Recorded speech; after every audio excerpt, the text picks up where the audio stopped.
ஓம் பெரும் பிரகஸ்பதி நமக. ஸ்ரீ கலை மிருணாளினி ஜோதிடம் அன்பர்களே, இன்று தனுசு ராசியை பற்றியும் தனுசு லக்னத்தை பற்றியும் கூறுகிறேன்.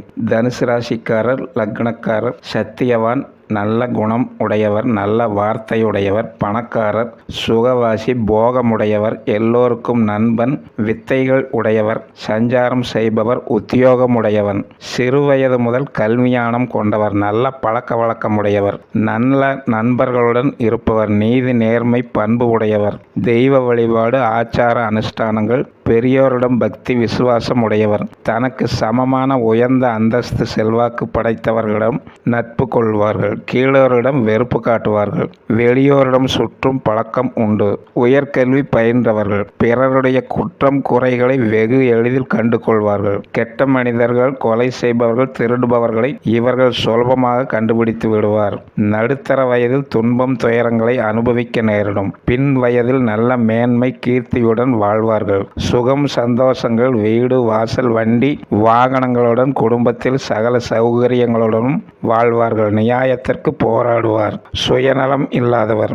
இது குருவுடைய ஆட்சி வீடு, மூல திரிகோண வீடு ஆகும். தொடைகள், ஆசனவாய் ஆகிய பகுதிகளை குறிக்கும். இங்கு சனி இருந்தால் மூல நோய் வரலாம். இது உபயராசி, நெருப்பு ராசி, கால புருஷனுக்கு 9வது ராசி, ஆண் ராசி. உபயகுணமும் பரந்த மனப்பான்மையும் விட்டு கொடுக்கும் தன்மையுடைய ராசி. அதிபதி குரு பகவான். மஞ்சள் நிறம், உயரமானவர், ஆண் கிரகம். இது மூலம் 4 பாதமும், பூராடம் 4 பாதமும், உத்திராடம் 1 பாதமும் கொண்ட நட்சத்திரங்களை உடையது. அடுத்து பாத பலன்களை சொல்லுகிறேன். மூலம் 1ஆம் பாதம் பிறந்தவர். அற்ப எண்ணங்கள், குணங்கள், நன்றியை உடனே மறப்பவர், பாவ எண்ணம் குணம் கொண்டவர்கள், சுறுசுறுப்பாக இருக்கும் குணம், பணக்காரர் ஆக இருப்பார்கள். மூலம் 2ஆம் பாதம் பிறந்தவர். கல்வியில் ஊக்கமுடையவர், பொய் பேசுபவர், மாந்திரிக வித்தை தெரிந்தவர்கள், இதய நோயால் அவதிப்படுவார்கள். மூலம் 3ஆம் பாதம் பிறந்தவர். அழகான உடல் அமைப்புகளுடனும் சோம்பேறிகளாகவும் ஊர் சுற்றும் குணமும், பில்லி சூனியம் மாந்திரிகம் ஏவல் முதலியன செய்பவர்களாக இருப்பார்கள். காம எண்ணங்கள் அதிகமுடையவர். பழங்களை புசிப்பதில் ஆர்வம் உடையவர். மூலம் 4ஆம் பாதம் பிறந்தவர். உடல் தைரியம் கொண்டவர்கள், சாஸ்திரம் கல்வியில் திறமை கொண்டவர்கள், காரியம் சாதிப்பதில் சாமர்த்தியசாலிகள், எதிரிகளை வெல்லும் குணங்களுடன் இருப்பார்கள். பூராடம் 1ஆம் பாதம் பிறந்தவர்கள்.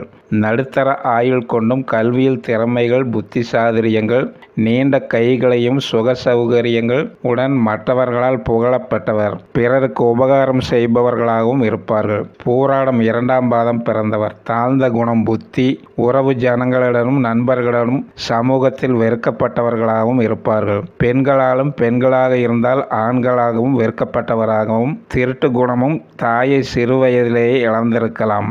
பூராடம் 3ஆம் பாதம் பிறந்தவர். சிறு வயதிலேயே தாயை இழந்திருப்பார்கள். குஷ்டரோக வியாதியும், பணக்காரராகவும், பிடிவாத குணங்களுடன் மூர்க்க குணம் படைத்தவர், உறக்க பேசும் குணமுடையவர். பூராடம் 4ஆம் பாதம் பிறந்தவர். தைரியசாலி, உடல் வலிமை உள்ளவராகவும், வாதம் செய்யும் குணங்களுடன், திருடும் அற்ப புத்தியும், உரத்து கத்தி பேசுபவர், பலவானாகும், சுயகாரியவாதி, பெண்களால் வெறுக்கப்படுவார்கள், பெண்களாயில் ஆண்களால் வெறுக்கப்படுவார்கள். உத்திராடம் 1ஆம் பாதம் பிறந்தவர். கல்வியில் பிரியம், அழகான தோற்றம், சாமர்த்தியம், கலைகளில் ஆர்வம், திறமை பெற்றவர்களாகவும், செல்வந்தர்களாகவும், பொறுமை உடையவராகவும், கீர்த்திகளை பெற்றவர்கள் இவர்கள்.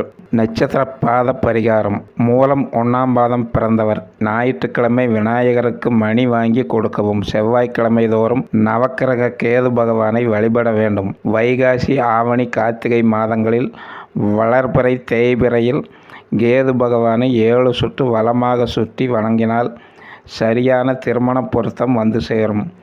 வியாழக்கிழமை தோறும் நாட்டு சர்க்கரை வைத்து கும்பிடவும். மூலம் 2ஆம் பாதம் பிறந்தவர். ஞாயிற்றுக்கிழமை, புதன்கிழமை, வெள்ளிக்கிழமை, சனிக்கிழமையில் காலை 6 மணி 7 மணிக்குள் விநாயகரை 7 சுற்றுகள் வலமாக சுற்றி வணங்கினால் குடும்பத்தில் அகால மரணம் ஏற்படாது. தடைபட்ட விவாகம் திருப்தியாக நடைபெறும். மூலம் 3ஆம் பாதம் பிறந்தவர்.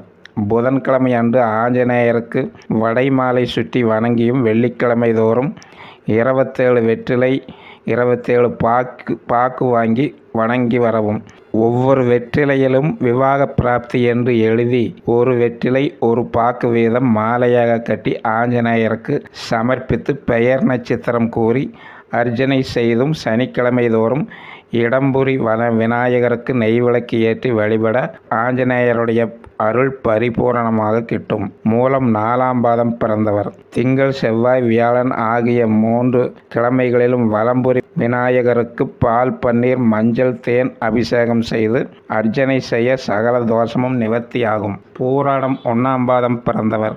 ஞாயிற்றுக்கிழமை தோறும் காலை 6-7 மணிக்குள் சூரிய பகவானை வழிபட வேண்டும். அப்போது சூரிய பகவான் அஸ்மி என்று 108 தடவை மனதில் சொல்ல வேண்டும். செவ்வாய்க்கிழமை தோறும் முருகன் கோவிலில் உள்ள கொடிமரத்தை தொட்டு வணங்கியும் வியாழக்கிழமை தோறும் பைரவரை தீபமேற்றி வழிபடவும் செய்தால் தீராத கவலைகளெல்லாம் தீரும். பூராடம் 2ஆம் பாதம் பிறந்தவர்.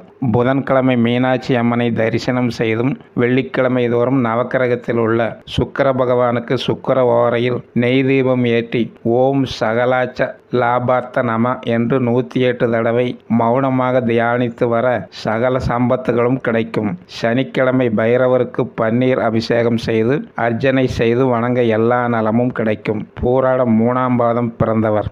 புதன்கிழமை தோறும் நவகிரக புதனை 6-7 மணிக்குள் 17 சுற்று வழங்கி பழைய கடன்கள் தீரும். வெள்ளிக்கிழமை தோறும் காலை சுக்கிர ஓரையில் மகாலட்சுமியை வழிபட்டவுடன் துர்க்கையை வழிபட்டும் சனிக்கிழமை தோறும் சனி பகவானை 19 தடவை சுற்றுகள் வலமாக சுற்றி வணங்கினால் தீராத கடன் தீர்ந்துவிடும். பூராடம் 4ஆம் பாதம் பிறந்தவர். திங்கட்கிழமை தோறும் சந்திர ஓரையில் 10 சுற்றுகள் வலமாக சுற்றி வணங்க சகல பொருட்களும் உங்களுக்கு கிடைக்கும். உத்திராடம் 1ஆம் பாதம் பிறந்தவர். ஞாயிற்றுக்கிழமை சூரிய பகவானுக்கு காலை 6-7 மணிக்குள் 6 நெய் விளக்கு போட்டு வணங்கினால் அரசாங்க வேலை கிடைக்கும். செவ்வாய்க்கிழமை தோறும் நவகிரகத்தில் உள்ள செவ்வாய் பகவானுக்கு செவ்வாய் ஓரையில் நெய் விளக்கு 7 விளக்கு போட்டு வணங்கினால் திருமணம் நல்லபடி நடக்கும்.